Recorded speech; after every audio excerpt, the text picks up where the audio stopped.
যদি একটা ফুলের আবার যদি দেখি যে ওইটা না ওইটা জন্য। আচ্ছা না ঠিক আছে, ওটা একটা ভালো, তুমি একটা লিখিত ডকুমেন্ট রাখছো। হ্যাঁ, তবে এমনি এক্সে কিন্তু খুব ভালো সুবিধা। তুমি আবার পরে যখন এটার মজাটা কখন বুঝতে পারবে জানো?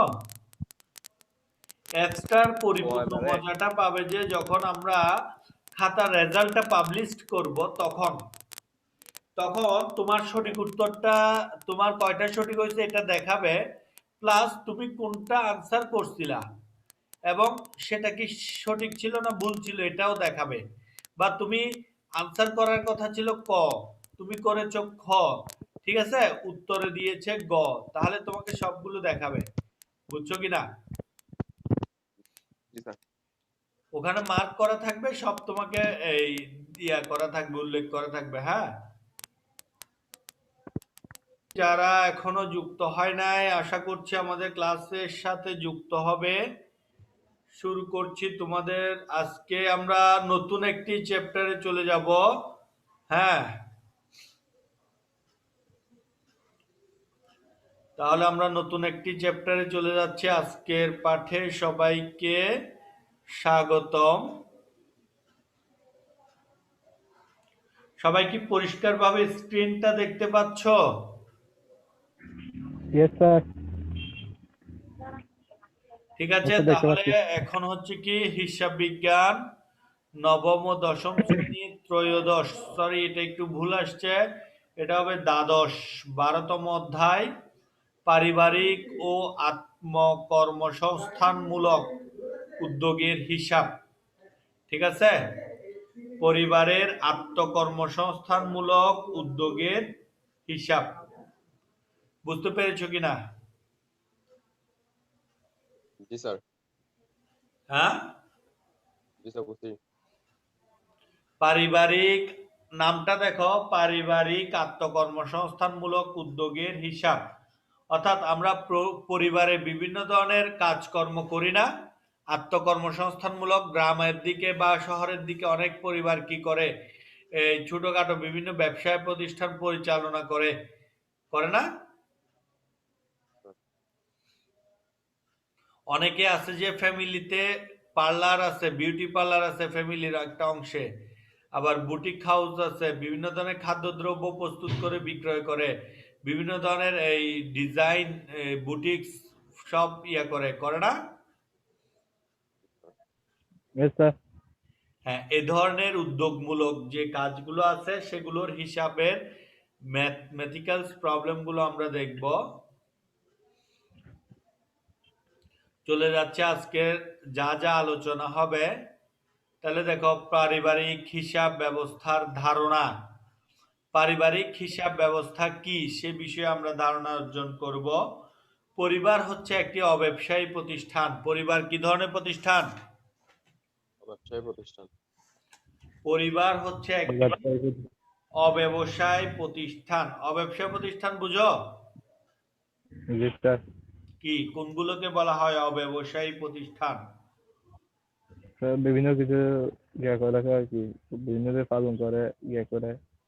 ঠিক বুঝতে পারি নাই আমি, তোমার কথাটা আরেকটু জোরে বলবা? স্যার বিভিন্ন কিছু পালন করে আর করে, এটাকে বলা হয় কি? বিভিন্ন কিছু পালন করা, যেমন হুম। হিসাবটা আসলে আমাদের সব ক্ষেত্রে জড়িত। দৈনন্দিন, জনকল্যাণমূলক কাজে। প্রাত্যহিক, এভরি, প্রত্যেকটা প্রত্যেকটা বিষয়ের সাথে আমাদের হিসাব জড়িত না? তুমি পিকনিকে জি স্যার। যাবে, হিসাব করতে হবে, করতে হবে না? জি স্যার। জি স্যার। বন্ধুদেরকে নিয়ে পিকনিক আয়োজন করবে, হিসাব করতে হবে, হবে না? জি স্যার। জি স্যার। তোমাদের বাড়িতে কোনো রিলেটিভের বিয়ে, হিসাব করতে হবে না? জি জি স্যার। স্যার।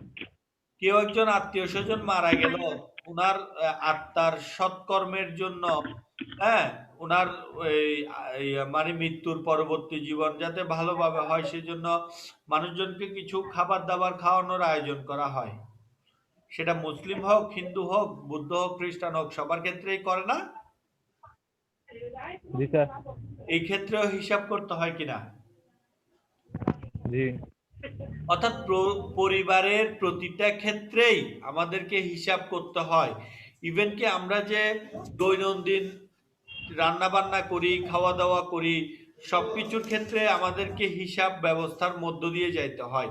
হিসাব ছাড়া কি আমরা চলতে পারি?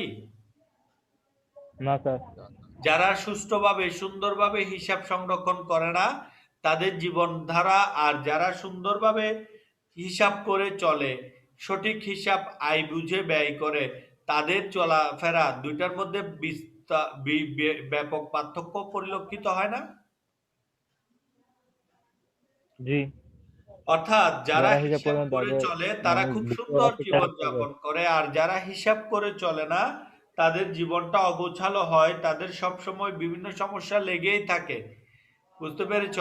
তাই পারিবারিক হিসাব ব্যবস্থা খুবই জি। গুরুত্বপূর্ণ একটি বিষয়।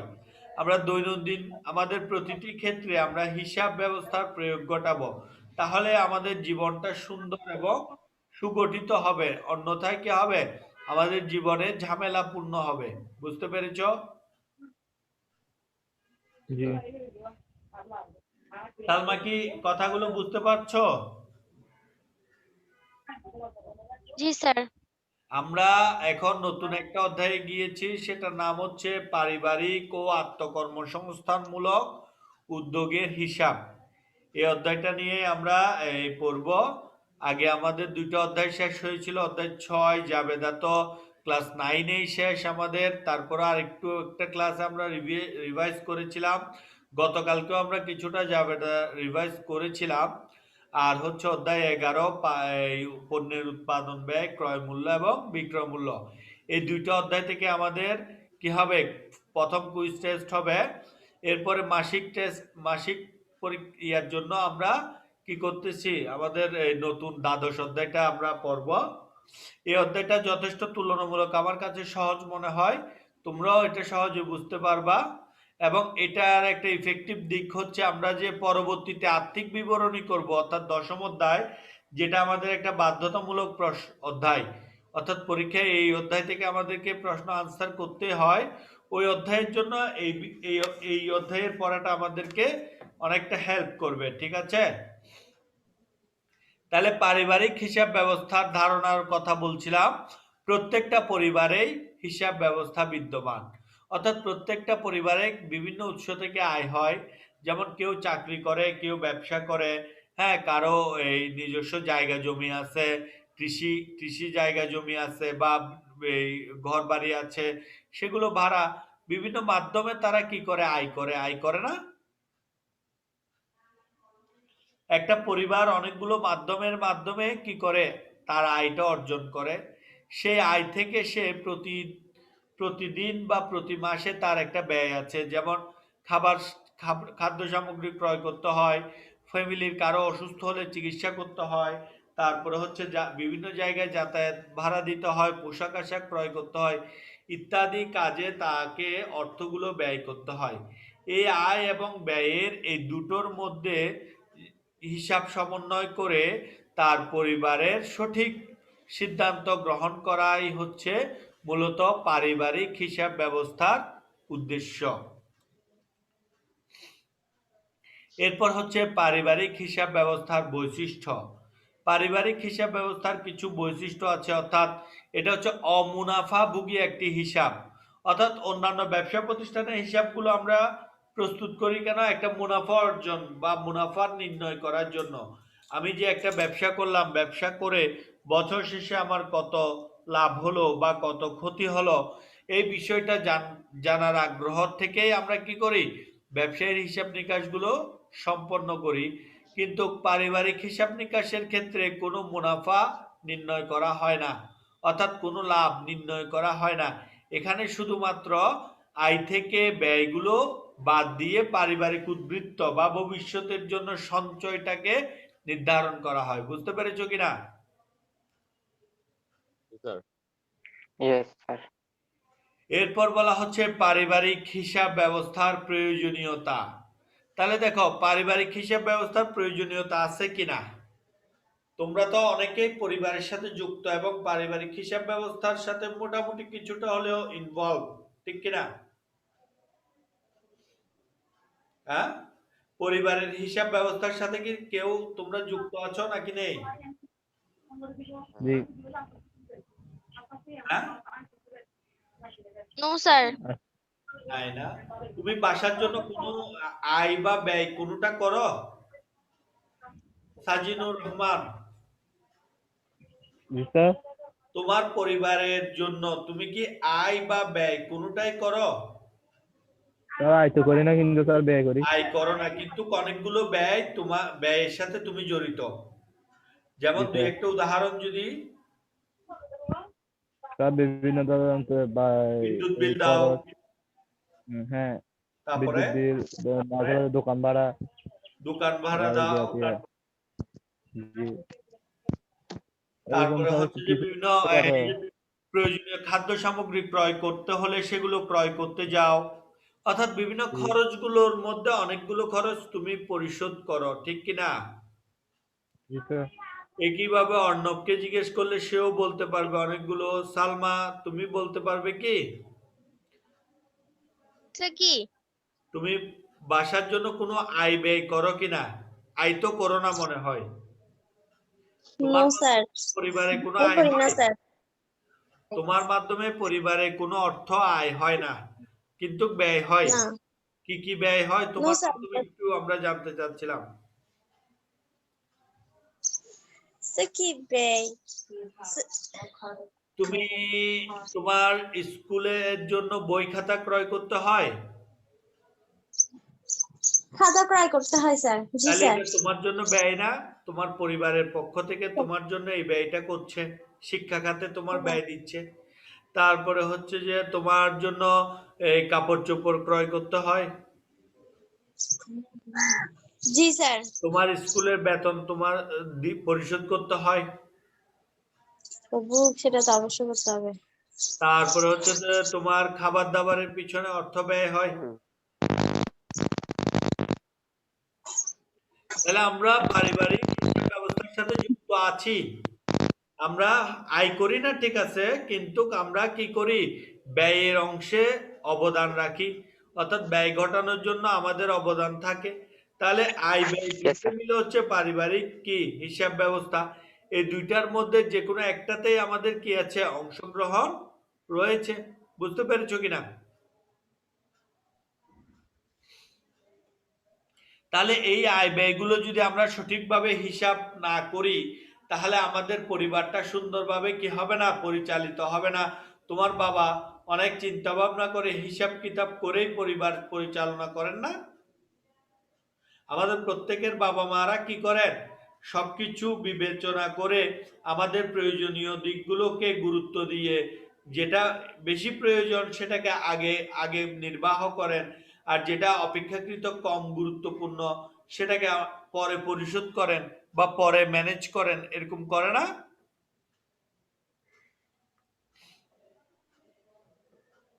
ঠিক আছে, তাহলে পারিবারিক হিসাব ব্যবস্থা যদি সঠিকভাবে পরিচালিত হয়, একটি পরিবার সুন্দরভাবে চলবে। আর যদি পারিবারিক হিসাব ব্যবস্থা ভুল হয়, তাহলে পরিবারে কি সঠিকভাবে সুন্দরভাবে জীবনযাপন করাটা বাধাগ্রস্ত হবে। বুঝতে পেরেছো কিনা?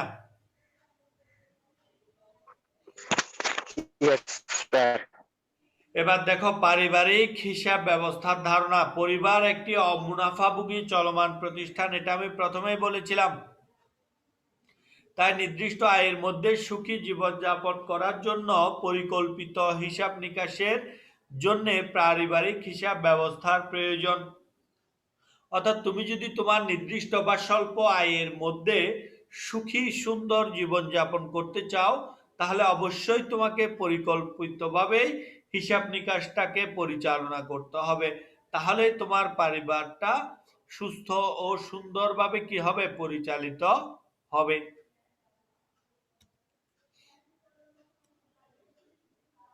তাহলে দেখো পারিবারিক হিসাব ব্যবস্থার বৈশিষ্ট্য। এক, অমুনাফাভোগী সংগঠন। প্রথম বৈশিষ্ট্যটা কি পাচ্ছি আমরা? স্যার, একটা কথা বলবো? বলো। স্যার, আমাদের যে শীটের মধ্যে যে এমসিকিউ গুলো দিচ্ছে এগুলো একটু সলভ করে দেন। এমসিকিউ গুলো সলভ করে দে, এগুলো সবগুলো এগুলো তোমরা মেইন বইতে পাবে। তারপরে হচ্ছে তুমি যেটা বুঝবে না সেটা জিজ্ঞেস করবা, ঠিক আছে? একেবারে তো সবগুলো সলভ করে দেওয়া যাবে না, সবগুলো সলভ করে দিলে তো আর তুমি কি শিখবা? এটা তো তুমি নিজে সলভ করার জন্যই তো দেওয়া হয়েছে। এটা থেকেই পরীক্ষার প্রশ্নে বেশিরভাগ আসবে, বুঝছো কিনা সালমা? জি স্যার। এখান থেকে যদি জি স্যার, তোমার বুঝছি। দু একটা যদি মনে হয় যে না এটা আমি বুঝতেছি না বা এটা আমি পাচ্ছি না, এটা আমার কাছে কনফিউশন মনে হচ্ছে, তাহলে তুমি সেটা টিচারকে জিজ্ঞেস করতে পারো। এরকম কি কোনো প্রবলেম এই মুহূর্তে আছে তোমার হাতে? No sir. না থাকলে এটা খুঁজে বের করবে এবং আমাকে পরবর্তী ক্লাসে জানাবা বা ক্লাসের বাইরেও জানাতে পারবা, ঠিক আছে? ওভাবে একেবারে এক দুই করে সবগুলোর উত্তর আমি বলে দিব না, কারণ বলে দিলে আর তোমরা শেখার সুযোগটা নাই। এটা দেয়া হয়েছে মূলত তোমাদেরকে দিয়েছি, তোমরা এটা সলভ করবা নিজেরা, কারণ তোমাদের ক্লাসগুলো তো হয়ে গেছে নাকি? জি Yes, sir. এটা এগুলো Yes, তোমরা sir. আগে পড়েছো, অনেকগুলো জানো। যেটা জানবে না সেটা মেইন বইয়ের সহায়তা নিবে। তখনও যদি না পারো বা না বুঝো তখন হচ্ছে যে টিচারের সহায়তা নিবে, ঠিক আছে? জি স্যার। তাহলে এটা নিজে সলভ করবা, না পারলে তখন আমাকে নক করবা, বলবা, জানাবা, ঠিক আছে? আর ওভাবে এক থেকে শুরু করে যা আছে সবগুলোর আনসার বলে দিব না, ঠিক আছে? বুঝতে আচ্ছা পারছো? স্যার। জি স্যার, বুঝছি। তাহলে এটা নিজে সলভ করবা। যদি কোথাও আটকে যাও তাহলে অবশ্যই আমি আছি, আমাকে বলতে পারবা, আমি হেল্প করব, হ্যাঁ? তাহলে আসো, পারিবারিক হিসাব ব্যবস্থার বৈশিষ্ট্য। পারিবারিক হিসাব ব্যবস্থার প্রথম বৈশিষ্ট্য হচ্ছে কি? অমুনাফাভোগী সংগঠন। তাহলে পরিবার হচ্ছে একটি অমুনাফাভোগী সংগঠন। অমুনাফাভোগী নাম থেকে বোঝা যাচ্ছে যেটা মুনাফা ভোগ করে না। অন্যান্য সংগঠনগুলো যেমন ব্যবসায়ী সংগঠন, এরা মুনাফা অর্জনের উদ্দেশ্যে তাদের সকল কর্মকাণ্ড পরিচালনা করে, ঠিক আছে? কিন্তু পরিবার হচ্ছে এমন একটি প্রতিষ্ঠান যেখানে কি করে না, মুনাফার উদ্দেশ্যে কোনো কাজ করা হয় না। যে আমরা লাভ করব, আমি এই মাসে 50,000 টাকা আয় করছি, সেখান থেকে আমি 30,000 টাকা ব্যয় করব আর 20,000 টাকা লাভ করব, এরকম চিন্তা করতে পারে পরিবার? না। ধরো এক ব্যক্তির মাসিক ইনকাম হচ্ছে 50,000 টাকা, হ্যাঁ? এক ব্যক্তির মাসিক ইনকাম কত? 50,000। 50,000। তার মাসিক ব্যয় হচ্ছে 30,000। তাহলে তার লাভ হচ্ছে কত এক মাসে? 20,000 টাকা না? 20,000 টাকা। আয় থেকে ব্যয়গুলো বাদ দিলে সেটাকেই তো আমরা লাভ বলছি নাকি? Yes. এখন ধরো ওই মাসে পরিবারের একজন সদস্যের খুবই একটা বড় ধরনের অসুখ হয়ে গেল, যেটার চিকিৎসা খরচ বাবদ 30,000 টাকা পরিশোধ করতে হচ্ছে। এখন পরিবার তার আয়টা ধরে রাখার জন্য এই খরচটা কি করবে না? অর্থাৎ সে তো আয় করে 50,000 এবং ব্যয় করে 30,000। এখন একজন সদস্য হঠাৎ করে অসুস্থ হয়ে গেছে, কারণ অসুস্থ হয়ে যাওয়াটা হঠাৎ, এটা আগে থেকে বলে কেউ হয় না। তাহলে তাহলে কি সে কি ওই টাকাটা খরচ না করে রেখে দিবে নাকি করে ফেলবে?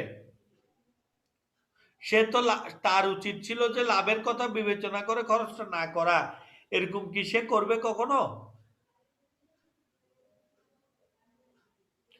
তাই বলা হয় কি, পরিবার হচ্ছে অমুনাফাভোগী প্রতিষ্ঠান, অর্থাৎ মুনাফার দিকটা পরিবার কখনো কি করে না, বিবেচনা বা চিন্তা করে না। এরপর হচ্ছে স্বতন্ত্র একক নির্ধারণ। অমুনাফাভোগী সংগঠনের মধ্যে দ্বিতীয় হচ্ছে স্বতন্ত্র একক। পরিবার হচ্ছে এক একটি পরিবার এক একটি হিসাব। পরিবারের প্রত্যেকটি হিসাব আলাদা আলাদা এবং স্বতন্ত্র। দায়বদ্ধতা। পরিবার এর হিসাব নিকাশের জন্য পরিবারের হিসাব প্রস্তুতকারী বা পরিবারের কর্তা ব্যক্তি তিনি কিন্তু কারো নিকট দায়বদ্ধ নন। অর্থাৎ অন্যান্য ব্যবসা প্রতিষ্ঠান কিন্তু পরিচালকরা মালিকের নিকট দায়বদ্ধ, ঠিক আছে? কিন্তু এক্ষেত্রে কি পারিবারিক হিসাব নিকাশের ক্ষেত্রে কোনো ধরনের দায়বদ্ধতা নেই। এরপর হচ্ছে নগদ লেনদেন। পরিবারের অধিকাংশ লেনদেনগুলো কি হয়? নগদে সম্পাদিত হয় বা পরিশোধ হয়। নির্ধারিত খাত, পরিবারের অধিকাংশ খাতই পূর্ব নির্ধারিত, যেমন বাসস্থান খাত, খাদ্য সামগ্রীর খাত, শিক্ষা খাত, যাতায়াত খাত, এগুলো প্রতি মাসে মাসে ঘটতে থাকে, অর্থাৎ এগুলো নির্ধারিত একটি খাত।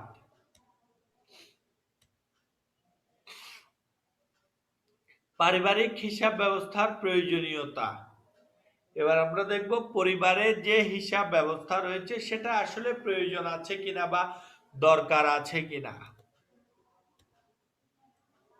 তাহলে সুষ্ঠু পরিকল্পনা, তুমি সুষ্ঠু এবং সুন্দর পরিকল্পনার জন্য পারিবারিক হিসাব প্রস্তুত করতে হবে। তুমি হিসাব দেখেই সে অনুযায়ী সিদ্ধান্ত গ্রহণ করতে পারবে। তুমি যদি সঠিকভাবে হিসাব প্রস্তুত না করো তাহলে তোমার পরিকল্পনাটা সুস্থ বা সুন্দর হবে না। পারিবারিক সচ্ছলতা, এরপরে সঠিকভাবে পারিবারিক হিসাব প্রস্তুত করা হলে খুব দ্রুত সময়ের মধ্যে পারিবারিক সচ্ছলতা বা এই চলে আসবে। মূল্যবোধ সৃষ্টি, সঠিক হিসাব রক্ষণের মাধ্যমে পরিবারের ব্যক্তিদের মধ্যে, পরিবারের সদস্যদের মধ্যে মূল্যবোধের সৃষ্টি হয়।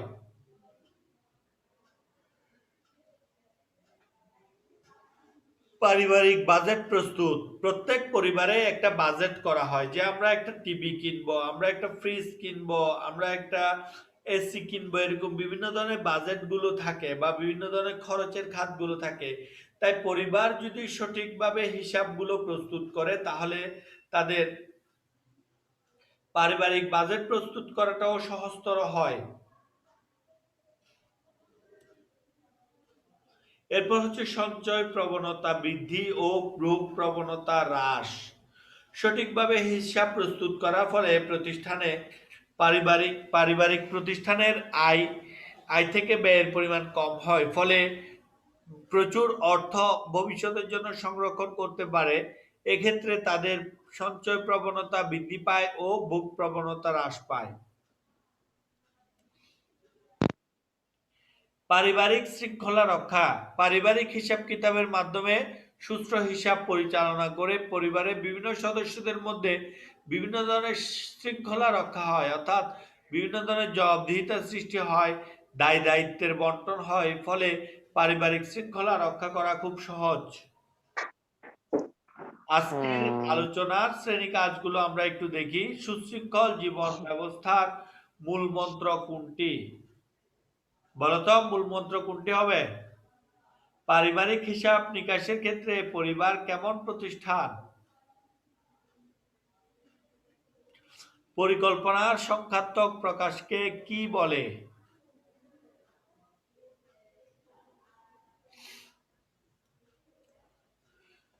সাধারণত পারিবারিক বাজেটের হিসাবকাল কেমন হয়? আয় ও ব্যয়ের পূর্বে কোনটি জরুরি? তাহলে দেখি বলতো, প্রথম প্রশ্নটার উত্তর বলতো, সুশৃঙ্খল জীবন ব্যবস্থার মূল মন্ত্র কোনটি? পারিবারিক হিসাব ব্যবস্থা। দেখি আমরা হয়েছে কিনা আমাদের উত্তরটা। আয় ব্যয়ের সঠিক পরিকল্পনা, অর্থাৎ পারিবারিক হিসাব ব্যবস্থায় মূলত আয় ব্যয়ের সঠিক পরিকল্পনাটাই আর কি, ঠিক আছে? অর্থাৎ তুমি যদি আয় ব্যয় সঠিকভাবে লিপিবদ্ধ করো তাহলে সেটাকেই পারিবারিক হিসাব ব্যবস্থা বলা হচ্ছে। পারিবারিক হিসাব নিকাশের ক্ষেত্রে পরিবার কেমন প্রতিষ্ঠান? ব্যবসায়ী প্রতিষ্ঠান। একটু দেখি, পারিবারিক হিসাব নিকাশের ক্ষেত্রে অমুনাফাভোগী চলমান প্রতিষ্ঠান। অমুনাফাভোগী শব্দটা তো বুঝেছি আমরা, চলমান শব্দটা কি বুঝেছি?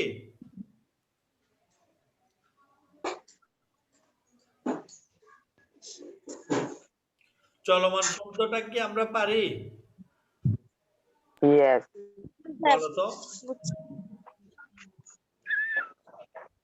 স্যার এই পরিবারের হিসাব নিকাশ তো চলতেই থাকবে, তো হ্যাঁ। এখানে অমূল্য প্রতিষ্ঠান এটা তো চলমানই এটা থাকবে। মাসের পর মাস, বছরের পর বছর এটা চলতে থাকবে, এটার কোনো শেষ নেই।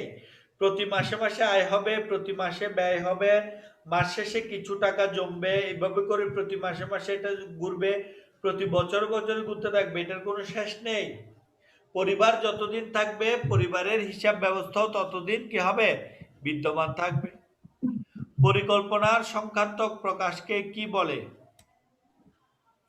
পরিকল্পনার সংখ্যাত্মক প্রকাশকে বলা হচ্ছে বাজেট। অর্থাৎ পরিকল্পনাকে যখন আমরা সংক্ষেপে প্রকাশ করব বা সংক্ষেপে উপস্থাপন করব তখন সেটাকে বাজেট বলা হবে। সাধারণত পারিবারিক বাজেটের হিসাবকাল কেমন হয়? তাহলে সাধারণত পারিবারিক বাজেটের হিসাবকাল সাপ্তাহিক, মাসিক বা বাৎসরিক হয়। যারা সপ্তাহে ইনকাম করে তাদের আয় ব্যয়গুলো কখন নির্ধারিত হয়? প্রতি সপ্তাহে সপ্তাহে অন্তর নির্ধারিত হয় না? আবার যারা চাকুরি করে, হ্যাঁ, তাদের ক্ষেত্রেও মাসিক আয় ব্যয়ের হিসাবটা মাস শেষে পরিশোধ হয় বা প্রাপ্তি ঘটে। ঠিক আছে, তাই তাদেরটা মাসিকও হতে পারে। এবং বাৎসরিক যারা ব্যবসায়ী আছে তাদের আয় ব্যয়গুলো কিন্তু আসলে প্রতি মাস বা দিন ভিত্তিক হয় না, তারা বছরব্যাপী ব্যবসা পরিচালনা করে এবং বছরের শেষেই তারা তাদের আয় ব্যয়গুলোর হিসাব প্রস্তুত করে। আয় ও ব্যয়ের পূর্বে কোনটি জানা জরুরি? আয় ও ব্যয়ের পূর্বে পরিকল্পনা সম্পর্কে জানা খুবই জরুরি। বুঝতে পেরেছো কিনা? জি স্যার। জি স্যার। হিসাব নিকাশের ক্ষেত্রে পরিবার কোন ধরনের প্রতিষ্ঠান? পরিবার কি ধরনের সংগঠন? হিসাব নিকাশের ক্ষেত্রে পরিবার হচ্ছে একটি অমুনাফাভোগী চলমান প্রতিষ্ঠান। অর্থাৎ যারা মুনাফার উদ্দেশ্যে নয় বরঞ্চ সঠিক সুন্দর হিসাব রক্ষণের উদ্দেশ্যে হিসাব পরিচালনা করে। পরিবার কি ধরনের সংগঠন? পরিবার হচ্ছে অমুনাফাভোগী একটি সংগঠন।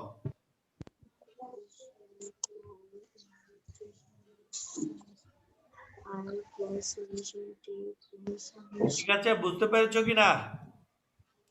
কারো কোনো সমস্যা আছে? আবার Yes, sir. করব কোন টপিকসটা আবার বলতে হবে? No, হ্যাঁ, no, sir. যতটুকু পড়াইলাম এটা বলতে হলে স্যার কল দিব। কিনা? কঠিন কথা মনে হয়েছে নাকি এখানে? হ্যাঁ স্যার। না স্যার। যা বললাম সেগুলো কি খুব কঠিন ভাষা বলেছে? পারিবারিক হিসাব ব্যবস্থাটার একটা ভালো বৈশিষ্ট্য হচ্ছে এটা আমাদের পরিবারের সাথে মিলে। আমরা আমাদের পরিবারে যে খরচগুলো যে আয়গুলো করে থাকি এগুলো প্রায় সিমিলার, ওই জিনিসগুলোই হিসাব করতে হয় বিদায় এই অঙ্কটা আশা করি সবার কঠিন মনে হবে না, সহজই মনে হবে। ঠিক আছে,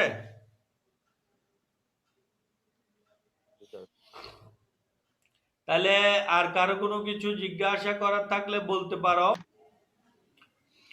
ইমন, কি অবস্থা?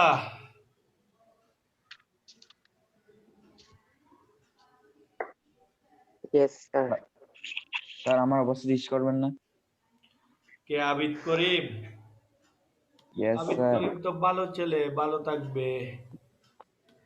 আলহামদুলিল্লাহ হ্যাঁ, স্যার, আলহামদুলিল্লাহ। তাই আবিদ করিম কেমন আছো? আচ্ছা যাক জিজ্ঞেস করি, আবিদ করিম কি ভালো আছো? আলহামদুলিল্লাহ স্যার, সব হ্যাঁ, ইয়েস স্যার, আলহামদুলিল্লাহ স্যার। আপনি কেমন আছেন স্যার? Yes sir. ওকে, আমিও আল্লাহর অশেষ রহমতে ভালো আছি। ইয়েস ঠিক স্যার। আছে, তাহলে কি আমরা আজকের ক্লাস শেষ করতে পারি নাকি? জি স্যার। সবাইকে অসংখ্য ধন্যবাদ। ভালো থাকবে, সুস্থ থাকবে, নিরাপদে থাকবে। ক্লাস এখানেই শেষ করছি। সবাইকে আবারও ধন্যবাদ।